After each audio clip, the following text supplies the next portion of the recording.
नमस्कार दोस्तों, पहाड़ी फैक्टर चैनल में आप सभी का स्वागत है। मैं आशा करता हूं आप सभी सुखी होंगे, स्वस्थ होंगे। मैंने इससे पहले एक वीडियो बनाई थी और उस वीडियो में मैंने कहा था कि किस तरीके से हमारे देश के अंदर एक नया फैसला किया गया है कि जो मिनिमम सैलरी है वो उसको बढ़ा दिया गया, उस लेवल को थोड़ा बढ़ा दिया गया है। लेकिन उस समय मैंने ये बात कही थी कि ये जो मिनिमम सैलरी है ये ग्राउंड लेवल पे बहुत ही कम लोगों को मिलने वाली है, सबको इसका फ़ायदा नहीं मिलने वाला है। प्राइवेट सेक्टर्स में जो लोग काम कर रहे हैं उनको तो बिल्कुल ही नहीं मिलने वाला है, लेकिन कुछ ऐसे लोग भी हैं जो गवर्नमेंट सेक्टर्स में भी काम कर रहे हैं, जैसे चौकीदार हैं या इस तरह के कुछ काम कर रहे हैं, तो उनको भी जो है इसका मिनिमम सैलरी का जो लाभ है नहीं मिलने वाला है।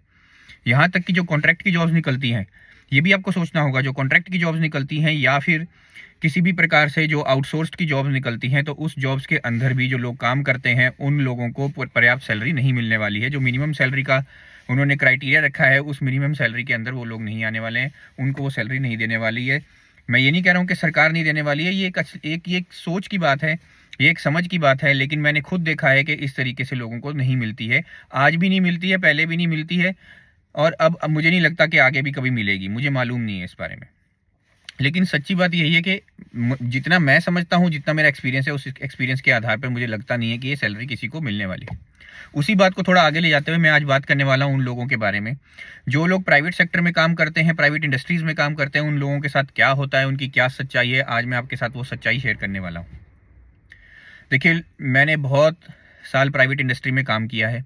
छोटी इंडस्ट्रीज से शुरू किया, बहुत छोटी इंडस्ट्री से शुरू किया। मैंने फ्री में काम करना शुरू किया। फ्री में काम करने से फिर मुझे 5,000 रुपये प्रति महीने की तनख्वाह में मैंने काम किया, फिर 10,000 प्रति महीने की तनख्वाह में काम किया, और इस तरीके से धीरे धीरे करके मैंने एक्सपीरियंस गेन किया, और एक्सपीरियंस गेन करके आज दुनिया की सबसे बड़ी कंपनी के अंदर काम करता हूँ।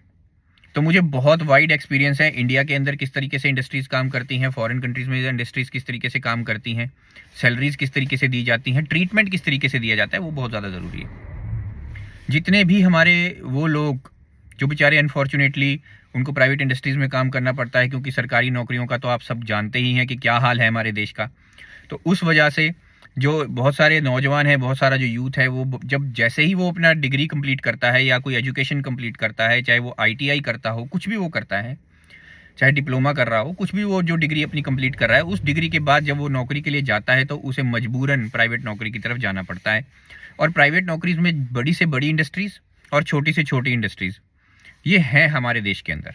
बहुत बड़ी इंडस्ट्रीज़ की मैं बात नहीं कर रहा हूँ, मैं उन इंडस्ट्रीज़ की बात नहीं कर रहा हूँ जैसे इन्फोसिस या आईबीएम या इस तरह की इंडस्ट्रीज़ की मैं बात नहीं कर रहा हूँ। मैं बात कर रहा हूँ मैन्युफैक्चरिंग इंडस्ट्रीज़ की, और खासकर की वो इंडस्ट्रीज़ जो मिड साइज़ हैं या स्मॉल स्केल इंडस्ट्रीज़ हैं। तो उस इंडस्ट्रीज़ के अंदर जो वर्कर्स होते हैं उनकी पहली बात तो कोई इज्जत नहीं होती, वर्कर को कोई रिस्पेक्ट नहीं देता। उसकी अगर कोई छुट्टी है, मान लीजिए अगर 20 दिन की छुट्टी उस पर अपॉइंटमेंट लेटर पे लिखी गई है कि वो 20 दिन की छुट्टी साल में ले सकता है, तो उसे छुट्टी नहीं दी जाती। जब वो एक साथ छुट्टी मांगता है तो उसे एक साथ छुट्टी नहीं दी जाती, जबकि ये उसका हक है। उसके अपॉइंटमेंट लेटर पे ये मेंशन्ड है, उसको 20 दिन छुट्टी देनी चाहिए साल के अंदर, लेकिन नहीं देते। ये क्या करते हैं, जब कोई एम्प्लॉय कहता है कि मुझे 5 दिन की छुट्टी चाहिए, मेरे घर में कोई बीमार है, तो बड़े बड़े मैनेजर्स जो होते हैं ये इन लोगों को ये आंसर देते हैं कि भाई जो मर्जी बीमार हो, हमें उससे कोई लेना देना नहीं है, तुझे काम तो करना पड़ेगा, एक साथ में तुझे 5 छुट्टी नहीं देने वाला, एक छुट्टी ले ले या ज़्यादा से ज़्यादा 2 छुट्टी ले ले बस। इस तरीके से बिहेवियर करते हैं। किसी के घर में किसी की मृत्यु हो जाए, किसी के घर में कोई और परेशानी हो जाए, कोई और मेडिकल समस्या हो जाए, तो छुट्टी बिल्कुल नहीं मिलती है। बहुत कम छुट्टी देते हैं ये 10-10 दिन की छुट्टी नहीं देते, ये सच्चाई है।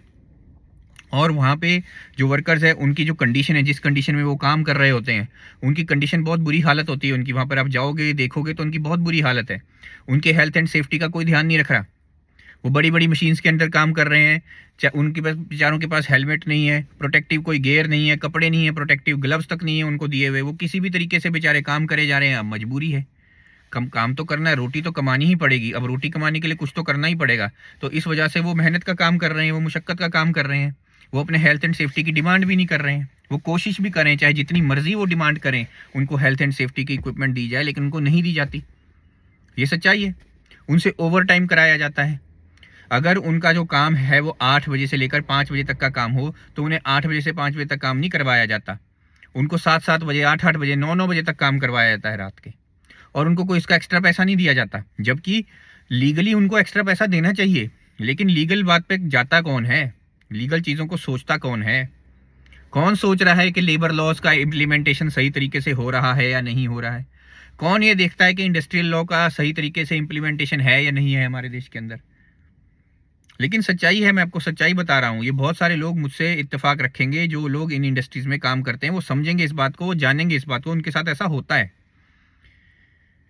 ओवर टाइम करेंगे, कोई पैसा नहीं मिलेगा। सैटरडे संडे उनका अपना है ही नहीं। अगर कोई गलती से प्रोडक्शन में काम कर रहा है, गलती से मैन्युफैक्चरिंग में काम कर रहा है, या इस तरीके का काम कर रहा है जो मशीन के ऊपर होने वाला है जिससे प्रोडक्शन रुकेगी, तो उसके साथ क्या किया जाता है? अगर वो मान लीजिए सैटरडे संडे को छुट्टी है, अगर मान लीजिए छुट्टी है, तो उनको कभी भी फ़ोन आ जाएगा। फ़ोन पे इनको कह दिया जाएगा कि आज मशीन में प्रॉब्लम आ गई है, सीधा कंपनी के अंदर पहुंचो। वो ये भी नहीं देखेंगे, वो ये भी नहीं सोचेंगे कि वो इंसान किसी और जगह भी हो सकता है।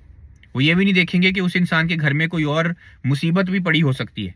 वो ये नहीं सोचेंगे कि वो हो सकता है वो खुद ही बीमार हो। इस तरह की चीज़ें कोई नहीं सोचता। और ये प्राइवेट इंडस्ट्रीज़ का एक ऐसा कड़वा सच है, जिस कड़वे सच को ना तो कोई सोचना चाहता है, ना ही उस कड़वे सच के बारे में कोई बोलना चाहता है, ना ही इस इशू को कोई रेज करना चाहता है। ये आप लोगों के साथ कोई शेयर नहीं करना चाहता, इसे सही जगह पे कोई शेयर नहीं करता। बड़े बड़े नेता इसके बारे में बात नहीं करते। फिर आगे चलते हैं, आगे आपको और सच्चाई बताता हूँ। जैसे जैसे जो आप आगे जाते जाएंगे, इनके डिपार्टमेंट्स को देखते जाएंगे, आपको और धांधलियाँ मिलती चली जाएंगी इन प्राइवेट इंडस्ट्रीज़ के अंदर। अब बात है सैलरी की। सैलरी भी इनको पूरी नहीं दी जाती। ये क्या करते हैं कि अगर आपको बोला जाएगा कि आपको 15,000 सैलरी दी जाएगी, ऐसा आपको बोला जाएगा, तो आपसे कागजों पे साइन करवाए जाएंगे 25,000 के ऊपर। साइन 25,000 पे करवा रहे हैं, दे आपको सिर्फ 15,000 रहे हैं। अगर आपको 5,000 या 10,000 देने, तो आपसे साइन 20,000 पे कराए जा रहे हैं। क्यों करवाए जा रहे हैं? आप वहां पे आवाज भी नहीं उठा सकते। अगर आप आवाज उठाने की कोशिश करो तो ये आपको सीधा नौकरी से निकाल देते हैं, और ये आपको नौकरी से भी बड़े बुरे तरीके से निकालते हैं। फिर नौकरी से निकालेंगे, कोई एक्सपीरियंस लेटर इशू नहीं करेंगे, आपका जो बकाया पैसा होगा वो आपको नहीं देंगे, बस सीधा बोलेंगे जा कल से मत आइयो। और ये किस तरीके का सिस्टम है? हर एक व्यक्ति का परिवार है, हर एक व्यक्ति के बच्चे हैं, माँ बाप है, उसकी बहुत सारी जिम्मेदारियां हैं। हो सकता है वो अकेला ही कमाने वाला हो, तो उसके घर में बहुत सारी जिम्मेदारियां होंगी। आप अचानक से किसी को बोल दोगे कि कल से मत आना, ये कौन सा सिस्टम है? वो अपने बच्चों को कैसे पालेगा? वो बच्चों की फीस कैसे देगा? वो अगर ईएमआई दे रहा है तो ईएमआई कैसे देगा? वो अपनी नीड्स को कैसे मीट करेगा? वो रोटी कैसे खाएगा? वो अपने कपड़े कैसे खरीदेगा? वो किस तरीके से अपने बीवी बच्चों को पालेगा? क्या सरकार इस बारे में सोचती है? सरकार तो इस बारे में नहीं सोचती। कोई बड़े से बड़ा नेता मैंने देखा आज तक कोई इसकी बात नहीं करता। बस ये क्या करते हैं, इलेक्शंस के टाइम पे आपका बेवकूफ़ बनाएंगे। इलेक्शंस के टाइम पे आपको कहेंगे कि हम ये काम कर देंगे, हम वो काम कर देंगे, हमें सारा पता है आपके साथ कितना बुरा हो रहा है, हम वो सारी बुराई जो है मिटा देंगे। लेकिन ये कुछ नहीं करने वाले, ये सिर्फ और सिर्फ आपका मिसयूज़ करने वाले हैं, और मिसयूज़ के अलावा कुछ और करने नहीं वाले। यही सच्चाई है दोस्तों, और ये होता ही है। मैंने खुद देखा इन इंडस्ट्रीज़ में काम करके। मैं जब इंजीनियर भी था तो मैंने कई बार इस बात को रेज़ किया। तो जहाँ जहाँ मैं बात रेज़ करता था, वहाँ वहाँ मुझे कह दिया जाता था या तो चुप हो जा, या नौकरी से अपने रिज़ाइन कर और चला जा। इस तरीके की बात की जाती थी। ये सच्चाई बता रहा हूँ मैं आपको, ये कड़वी सच्चाई है। और अगर आप हिमाचल प्रदेश की इंडस्ट्रीज देखेंगे, तो हिमाचल प्रदेश में, अब मैं नाम नहीं लूँगा क्योंकि नाम लूँगा तो बहुत सारे लोग ऑफेंड हो जाते हैं, फिर बहुत सारे लोग मुझे गालियाँ देने लग जाते हैं, और बिना बात के गाली देने लग जाते हैं। देखिए, ना तो मैं बीजेपी का हूँ, ना ही मैं कांग्रेस का हूँ, तो आप मुझे क्यों गाली दे रहे हैं, मुझे तो ये समझ में नहीं आ रहा। आपको अपनी पार्टी को डिफेंड करना है, बिना बात के डिफेंड करना है, करते रहो, उससे मुझे कोई परेशानी नहीं है। पर आप मुझे गाली दे रहे हो, कम से कम ये तो सोचो कि जिस व्यक्ति को गाली दे रहे हो ना बीजेपी का है ना कांग्रेस का है, तो आपकी गाली जो जहाँ पहुँचनी चाहिए वहाँ नहीं पहुँच पा रही है भाई, तो कृपया करके मत दो। खैर, एनीवेज, नाम मैं नहीं लूँगा, लेकिन जो इंडस्ट्रीज़ हैं, जो हिमाचल प्रदेश के, मैं इंडस्ट्रीज़ की जिनकी मैं बात कर रहा हूँ, उन हिमाचल प्रदेश की कुछ इंडस्ट्रीज़ के अंदर ये पैरामीटर सेट था कि 85% जो लोग थे वो हिमाचली होने चाहिए थे उनमें काम करने वाले। इस वजह से उस इंडस्ट्रियल एरिया को सेटअप किया गया था। लेकिन क्या होता है, अगर मैं आपको सच्चाई बताऊं, तो बड़ी से बड़ी इंडस्ट्रीज़ के अंदर आप जा करके देखिए, आपको 85% हिमाचली नहीं मिलेगा। ज़्यादातर आपको कहाँ के लोग मिलेंगे? मध्य प्रदेश के, उत्तर प्रदेश के, बिहार के। ये सच्चाई है, क्योंकि वो कम सैलरी में काम कर लेते हैं, इसलिए उन लोगों को बुला लेते हैं और कम सैलरी में अपना काम चलाते रहते हैं। और इनको कोई मतलब नहीं है कि लीगल क्या रिक्वायरमेंट है, इनको कोई मतलब नहीं है कि सोशल क्या रिक्वायरमेंट है, हेल्थ एंड सेफ्टी क्या रिक्वायरमेंट है, इनको कोई मतलब नहीं है। एनवायरनमेंट के बारे में भी कोई नहीं सोचता। लोगों का ही पहले नहीं आप सोच रहे हो, एनवायरनमेंट का आप क्या सोचोगे? तो आप सोचो, वो 85% जहाँ पे हिमाचलियों का राइट है, वहाँ पे हिमाचलियों को नौकरियाँ नहीं दी गई हैं, वहाँ पे बाहर के लोग भी काम कर रहे हैं। ये सच्चाई है। और फिर क्या होता है, उसके बाद जैसे एनवायरनमेंट का आपका एक स्टैंडर्ड होता है, इंटरनेशनल स्टैंडर्ड, जिसे IS 14001 बोला जाता है। वो जो इंटरनेशनल स्टैंडर्ड है एनवायरनमेंट का, उस एनवायरनमेंट के स्टैंडर्ड को भी ये फुलफिल नहीं करते। उसमें होता है कि पानी का डिस्पोजल आप किस तरीके से करोगे, पानी की ट्रीटमेंट को आप किस तरीके से करोगे, अगर आपके वहाँ से कोई एफ्लुएंट बाहर निकल रहा है तो उसकी कैसे ट्रीटमेंट करोगे, अगर कोई धुआं निकल रहा है तो उस धुएं की ट्रीटमेंट कैसे करोगे, किस तरीके से आप उसको सेफली और आप उसको बाहर जो है छोड़ोगे एनवायरनमेंट में, जिससे एनवायरनमेंट का नुकसान ना हो, जिससे लोगों का नुकसान ना हो।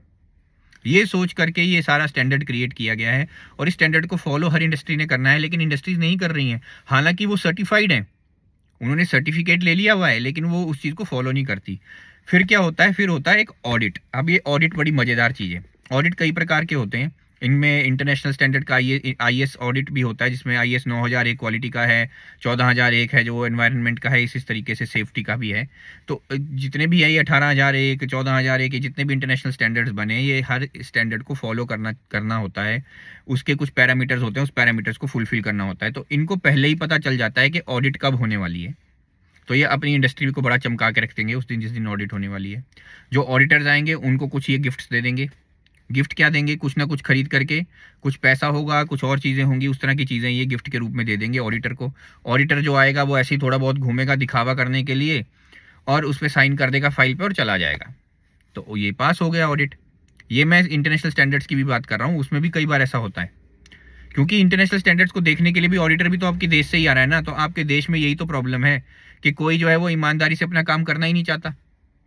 मैं ये नहीं कह रहा हूँ कि सब जगह पर ऐसा हो रहा होगा, मैं ऐसा नहीं कह रहा हूँ कि 100% सब गलत है, लेकिन काफ़ी प्रतिशत उसमें से गलत है, ये सच्चाई है। मैंने खुद देखी हुई है कई ऑडिट जो बेकार ऑडिट्स हैं। उसके बाद सरकारी ऑडिट होती है। तो सरकार क्या इंश्योर करना चाहती है, अब सरकार को ये भी इंश्योर करना है कि 85% जो है वो उसमें हिमाचली होने चाहिए। ये तो सरकार को भी इंश्योर करना चाहिए था ना, लेकिन सरकार इंश्योर नहीं करती। मैं आपको सच्चाई बता रहा हूँ, आप जा करके देख लीजिएगा खुद, किसी भी टाइम आप इंडस्ट्रीज में चले जाइएगा, आपको 85% नहीं मिलेंगे हिमाचली, मेरे से गारंटी ले लो। और वहाँ पर जब सरकार ऑडिट में जाती है, सरकारों ने इंश्योर करना होता है कि हेल्थ एंड सेफ्टी का ध्यान रखा जा रहा है या नहीं रखा जा रहा है, व्यक्ति का ध्यान रखा जा रहा है या नहीं रखा जा रहा है, व्यक्ति को कितनी सैलरी दी जा रही है, वो क्या काम करता है, क्या जॉब करता है, क्या मिनिमम सैलरी स्टैंडर्ड्स को मेंटेन किया जा रहा है या नहीं किया जा रहा है। कहीं ऐसा तो नहीं कि लेबर लॉज का जो है दुरुपयोग हो रहा हो, कहीं ऐसा तो नहीं है कि ये जितने भी लोग हैं इसमें 85% हिमाचली नहीं है, ऐसा तो नहीं है। ये सब चीज़ें इसके अंदर आती हैं, लेकिन ये ऑडिट में क्या करेंगे, जाएंगे वही सेम प्रोसेस होगा इनके साथ भी, इनको भी गिफ्ट दे दिए जाएंगे। पहले से पता चल जाएगा ऑडिट कब हो रहा है। अब ऑडिट पहले से कैसे पता चलेगा, जब सरकार खुद बताएगी तभी पता चलेगा ना। तो इसका मतलब कोई ना कोई सरकारी दफ्तर से इनको बता देता है पहले ही, तो ये उस टाइम पे सबको चमका देंगे। जितने भी ये लोग होंगे उन लोगों को पहले ही समझा देंगे कि भाई अगर तुमसे पूछा जा रहा है तो तुमने 25,000 सैलरी बोलनी है, अगर तुम 25,000 से कम सैलरी बोलोगे तो हम तुम्हें नौकरी से निकाल देंगे। उनको पहले ही बोल दिया, पहले ही धमका दिया जाता है। तो जितने ये बेचारे वर्कर्स हैं मजबूर हैं, नौकरी तो देखो आपके देश में किसी को भी नहीं दी जा रही है। आज नौकरी का हाल बहुत बुरा है। नौजवानों को जो अभी पढ़ लिख के आए हैं उनको नौकरी नहीं मिल रही है, तो जो पुराने नौकरी वाले हैं बेचारे, उनको कौन पूछने वाला है। जिनकी पढ़ाई भी पुरानी हो गई उनको कौन पूछने वाला है। तो इस वजह से डर के मारे, अपने परिवार के बारे में सोचते हुए लोग जो हैं बेचारे मजबूरी में 25-25 हज़ार पर हाँ कर देते हैं। ये जब ऑडिटर्स आते हैं इनके सामने झूठ बोलने पर मजबूर होते हैं, झूठ बोलते हैं। क्या करें, इंफ्रास्ट्रक्चर भी इनको पूरा नहीं है, टूल्स उनके पास पूरे नहीं है, इक्विपमेंट्स उनके पास पूरी नहीं है, फिर भी बेचारे झूठ बोलते हैं, बोलना पड़ता है इनको। और वो जो सरकार से भी जो ऑडिट करने आते हैं उनका क्या है, गिफ्ट उठाया, गिफ्ट लिया, बड़े खुश हुए कि हमें गिफ्ट मिल गया, वहाँ पे इज्जत करेंगे, उनको खिला पिला देंगे। अब मैं ये नहीं कहता हूँ कि उनको रिश्वत देते हैं या नहीं देते, वो मुझे पता नहीं है, मैंने देखा नहीं अपनी आंखों से, लेकिन जो चीज़ मैंने देखी है मैं आपको वो बता रहा हूँ। वो भी देते होंगे, रिश्वत भी देते ही होंगे, कुछ ना कुछ तो करते ही होंगे ना, जिस वजह से ये ऑडिटर जो है इनको पास कर देते हैं, ऐसी ऐसी इंडस्ट्रीज को पास कर देते हैं, पास करके चले जाते हैं, उनका काम हो गया, खत्म हो गया। लेकिन आप खुद देखेंगे अपनी आंखों से तो आप देख सकते हैं, अंधे तो आप लोग नहीं हैं। आप इंडस्ट्रियल एरिया में जाइए, आपको इतनी ज़्यादा इंडस्ट्रीज मिल जाएंगी जो देखने में भी सेफ नहीं है। उनकी बिल्डिंग्स पुरानी हो चुकी हैं, जर्जर हालत में बिल्डिंग्स हैं। तो फिर क्या देखते हैं ये लोग, मुझे तो ये समझ में नहीं आता। तो क्या ये हम लोगों के साथ, क्या ये आम आदमी के साथ धोखा नहीं है? जो काम एक सरकारी व्यक्ति का था उसने अपना काम पूरा नहीं किया, जो काम इंडस्ट्रीज का था उन्होंने वो भी पूरा नहीं किया। तो ईमानदारी कहाँ है, ईमानदारी किस लेवल पे है? फिर टैक्सेस को सही तरीके से भरा है या नहीं भरा है इंडस्ट्रीज के अंदर, ये भी देखना जो है सरकारी ऑडिटर्स का काम है। लेकिन वो नहीं देखते। जब वो टैक्स है, उस टैक्स में भी वो चोरी करते हैं। वो जो टैक्स में चोरी करते हैं वो मुझे लगता है वो कुछ रिश्वत दे देते होंगे, या जो भी कुछ करते होंगे, किस तरीके से मैनेज करते हैं ये तो वो जाने इंडस्ट्री वाले। लेकिन ये सच्चाई है कि वो मैनेज करते हैं। अगर उनका सही ऑडिट हो जाए, अगर सही तरीके से सच्चा ऑडिट हो जाए तो ये इंडस्ट्रीज, मैं बोलता हूँ 80% इंडस्ट्रीज आपके हिमाचल प्रदेश के अंदर बंद हो जाएंगी और 90% इंडस्ट्रीज आपके पूरे देश में बंद हो जाएंगी। ये हाल है हमारे देश का, ये हाल है हमारे हिमाचल प्रदेश का। और मुझे नहीं पता कि आप लोग कब जागना चाहते हो, मुझे नहीं पता कि आप लोग कब इस सच्चाई को एक्सेप्ट करना चाहते हो कि आपके साथ ये सब चीज़ें हो रही हैं, वो मुझे मालूम नहीं है। बहुत सारे लोग हैं बेचारे, मुझे कांटेक्ट भी करते हैं, मुझसे कई बार बात करने की कोशिश करते हैं, मुझे कहते हैं कि भैया हमें नहीं पूरी सैलरी दी जाती, भैया हमारा बहुत बुरा हाल है इंडस्ट्रीज़ के अंदर, कोई हमारी बात नहीं करना चाहता, कम से कम हमारी बात कर दो। तो आज उन्हीं के लिए, सबके लिए मैंने ये बात की है, आज उन्हीं के लिए ये वीडियो बनी है। और मैं उन सब से ये प्रार्थना करता हूँ कि देखिए आपके साथ जो बुरा हो रहा है, मैं उसको इमीडिएटली तो बदल नहीं सकता, क्योंकि मैं ना तो पावर में हूँ, ना मेरे हाथ में कोई इस तरह का कोई जादू की छड़ी है कि मैं इमीडिएटली आपकी कोई सहायता कर सकूं। लेकिन मैं बोल ज़रूर सकता हूं आपके लिए, मैं खड़ा ज़रूर हो सकता हूं आपके लिए, और हमेशा खड़ा रहूंगा। सच्चाई के साथ मैं हमेशा खड़ा रहूंगा, अपने प्रदेश के साथ, अपने देश के साथ मैं हमेशा खड़ा रहूंगा, क्योंकि मुझे मेरा देश और मेरा प्रदेश हिमाचल प्रदेश सबसे ज़्यादा प्रिय है, उसके लोग मुझे सबसे ज़्यादा प्रिय हैं, वो सब अब मेरा परिवार है। तो मैं अपने लिए ही बोल रहा हूँ, एक तरीके से मैं अपने परिवार के लिए ही बोल रहा हूँ। मेरा परिवार है हिमाचल प्रदेश, मैं उसी के लिए बोल रहा हूँ। और मैं चाहता हूं कि मेरे प्रदेश का जो नौजवान है उसे नौकरी मिले। मैं ये चाहता हूं कि मेरे जो प्रदेश के लोग ऐसी इंडस्ट्रीज में काम कर रहे हैं उनको अच्छी, उनकी हेल्थ एंड सेफ्टी का ध्यान रखा जाए, उनको अच्छी तरह से तनख्वाह दी जाए, कि जो मेरे प्रदेश के, जो हिमाचल प्रदेश के लोग हैं, उनके समय का भी जो है रिस्पेक्ट किया जाए। अगर वो छुट्टी लेना चाहते हैं तो उन्हें छुट्टी दी जाए सही समय पर। तो उनसे जो है ये डबल डबल उनसे ड्यूटी ना करवाई जाए, और अगर डबल ड्यूटी आप करवा रहे हो तो उनको सही जो है उसका पैसा दो, तब आप करवाओ। मिनिमम जो सैलरी है, मिनिमम वेजेस है, उसको आपको फुलफिल करना ही होगा। ऐसा मत करो कि किसी से 25,000 बोल करके उसको आप सिर्फ और सिर्फ 10,000 दे रहे हो, या किसी से अगर आप उसको 10,000 दे रहे हो तो उससे साइन 25,000 पे करा रहे हो। इस तरह की धांधली जो है बंद होनी चाहिए, ऑडिट सही तरीके से होने चाहिए। और इंडस्ट्रियल एरिया के अंदर जितना नंबर तय है कि 85% हिमाचली होंगे तो 85% हिमाचलियों को रखो, ये ज़रूरी है। और ये आप सबको उसके लिए जागना होगा दोस्तों। आपको भी थोड़ा अब उठ करके देखना होगा, अपनी आंखें खोलनी होंगी, अपनी आंखों पर एक मोटा चश्मा मत पहनो, अपनी आंखों को बंद मत करो, जो सच्चाई है उसको एक्सेप्ट करो। बहुत से लोग हैं बेचारे कम पैसों में काम कर रहे हैं, बहुत से ऐसे लोग हैं जिनके हर साल तनख्वाह नहीं बढ़ाई जाती। आपको क्या कहूँ मैं, उनको सही बोनस नहीं दिए जाते। प्रॉमिस किया जाता है कि बोनस दिए जाएंगे, उनको कहा जाता है कि आपको दिए जाएंगे, लेकिन नहीं दिए जाते। उनको कहा जाता है आपकी सैलरी बढ़ाएंगे, लेकिन सैलरी नहीं बढ़ाई जाती। उनको हाउसिंग की कोई फैसिलिटी नहीं है, उनको रहने की बेचारों को मुसीबत है, खाने की मुसीबत है, अपने बच्चे किस तरीके से पालेंगे। और आपको सोचना होगा, आपकी सोसाइटी के अंदर, आपके समाज के अंदर जब तक ये कुरीतियां रहेंगी, उन कुरीतियां का जो इफेक्ट है वो आपके ऊपर भी पड़ेगा। आप ये मत सोचिए कि आपके घर परिवार में अगर कोई इंडस्ट्री में काम नहीं करता है, अगर आपको लगता है कि आप सभी के सभी जो है वो सरकारी दफ्तरों में काम करते हैं, आपके पास बहुत पैसा है, आपको किसी चीज़ की कोई दिक्कत नहीं है, और आपको कोई फ़र्क नहीं पड़ता कि आपके अराउंड क्या हो रहा है, अगर आप ये सोचते हैं तो आप बहुत गलत सोचते हैं। क्योंकि अगर इस तरह की कुरीति हमारे हिमाचल प्रदेश के अंदर, इस तरह की कुरीति हमारे समाज में रहेगी, तो उसका इफेक्ट हमारे समाज के अंदर ज़रूर आएगा। चाहे वो डिप्रेशन के रूप में आए, चाहे वो ड्रग्स के रूप में आए, चाहे वो फिर क्राइम के रूप में आए, जिस भी रूप में आएगा वो अपना रूप दिखाएगा आपको। और हमें अपनी सारी कुरीतियों को दूर करना होगा। अगर हम चाहते हैं कि हमारा प्रदेश आगे चले, हमारा देश आगे चले, तो हमें मिलकर ही उसे ठीक करना होगा। ये आपको समझनी होगी बात, अच्छे तरीके से अपने दिमाग में बिठा लो। और मैं शुरू से कहता हूँ, अपने नेता बदलो, आपके नेता सही नहीं है। आपको अगर लगता है कि आपके नेता सही है, बहुत बड़ी गलतफहमी में हो आप। अगर आपको लग रहा है कि आप किसी एक पर्टिकुलर पॉलिटिकल पार्टी के पीछे पीछे दौड़ते रहोगे और वो सब कुछ सही कर देगा, तो ऐसा भी नहीं होने वाला। जब तक आप नेता नहीं बदलोगे, जब तक पढ़े लिखे को नेता नहीं बनाओगे, जब तक ऐसे किसी व्यक्ति को नेता नहीं बनाओगे जो आपके लिए सही बातें उठाता हो, जो सही मुद्दे जानता हो, आप कभी भी ये मत सोचना कि आपके जो भी कोई काम है वो सही तरीके से काम होंगे। आप ये कभी मत सोचना कि वो सही मुद्दों के ऊपर काम करने वाले हैं। जब किसी को मुद्दा पता ही नहीं होगा तो वो काम क्या करेगा? जब किसी को काम करना ही नहीं आता होगा तो वो काम क्या करेगा? इसलिए बहुत ज़्यादा ज़रूरी है किसी पढ़े लिखे को नेता बनाओ, किसी ऐसे व्यक्ति को नेता बनाओ जो सही मुद्दे उठाता हो, सही मुद्दे जानता हो। मैं ये नहीं कह रहा हूँ कि मुझे बनाओ। मैं देख, अब सिंपल सी बात फिर वही घूम फिर के वही आ जाती है। बहुत से लोग मुझे इस बात पे भी गाली देते हैं। आज मैं ये भी क्लैरिफाई कर देता हूँ इस वीडियो के माध्यम से ही उन लोगों, सब लोगों तक, जो लोग मुझे इस बात के लिए गाली देते हैं कि शायद मैं कोई लालच की वजह से ये सब बोल रहा हूँ, तो भाई भूल जाओ, मेरे को कोई लालच नहीं है। मुझे पहले, अगर आप ये सोच रहे हो मेरा ये करियर है, मेरा ये करियर यूट्यूब नहीं है, मैं यूट्यूबर नहीं हूँ, मेरा करियर यूट्यूब नहीं है। इसलिए मेरी जो वीडियोस होती है बहुत रॉ वीडियोस हैं। आप देखेंगे मेरी वीडियो पे कोई एडिटिंग नहीं है, मेरी वीडियो के आगे पीछे कोई आलतू फालतू चीज़ नहीं है, कोई म्यूज़िक नहीं है, कोई ड्रामेबाजी नहीं है। क्योंकि ना तो मैं यूट्यूबर हूँ, ना मैं वीडियो का एडिटर हूँ। मैं ऐसा कुछ नहीं कर रहा, मैं सीधी सरल बात करता हूँ उसी तरीके से जैसे हर कोई व्यक्ति करेगा, जैसे कोई आम व्यक्ति करेगा। तो मैं बिल्कुल एक आम व्यक्ति हूँ और ये मेरा करियर नहीं है। मेरा करियर अपना इंजीनियरिंग का है, मैं इंजीनियरिंग का काम करता हूँ, ऑलरेडी कंपनी में काम कर रहा हूँ, ऑलरेडी जो है रोटी पानी मेरा चल रहा है। तो मुझे ज़रूरत नहीं है इन सब चीज़ों की। मैं इसलिए कर रहा हूँ क्योंकि मुझे प्यार है अपने प्रदेश से, और मैं इसलिए कर रहा हूँ क्योंकि मैं चाहता हूँ कि मेरे प्रदेश में चेंज आए। अगर कोई मुझे मेरे हिमाचल प्रदेश का व्यक्ति ये कहता है कि चलो हम आपके साथ खड़े हैं, हम आपको नेता बनाना चाहते हैं, आप हमारा नेता बनिए, तो मुझे अपने प्रदेश के लिए काम करने में कोई दिक्कत नहीं है मेरे भाई। तो आप लोग जो मुझे गाली दे रहे हो ना, मैं आपको इग्नोर ही कर रहा हूँ। वैसे भी आप अपना समय बर्बाद कर रहे हो और कुछ नहीं है। और अगर आपको कोई दर्द हो रही है इस वजह से, तो उस दर्द को अपने अंदर रखे रखो सीने में, मुझे उससे कोई फर्क नहीं पड़ता।